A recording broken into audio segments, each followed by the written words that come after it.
celeste.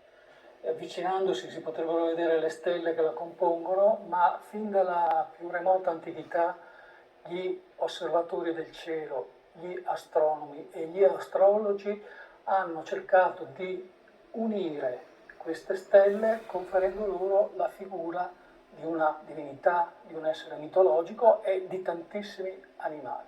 In generale si nota questa curva a forma di S bianca che è la Via Lattea e attorno, sopra e di fianco alla Via Lattea ci sono le costellazioni, c'è lo zodiaco, ma soprattutto c'è tutto il cielo che viene contemplato da chi lo osserva durante la notte.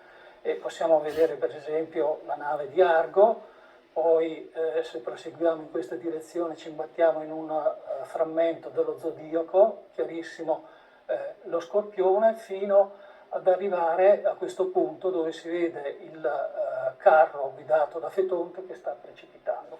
Sono tutte figure tratte dalla mitologia antica, in particolare quella greca, che vengono proiettate nel cielo e quindi divinizzate e portate nell'ambito del sacro. E gli animali nel mondo dell'arte potremmo davvero continuare a parlarne per ore, per giorni. Intanto grazie ad Antonio Manno, storico dell'arte, per averci accompagnato fin qui.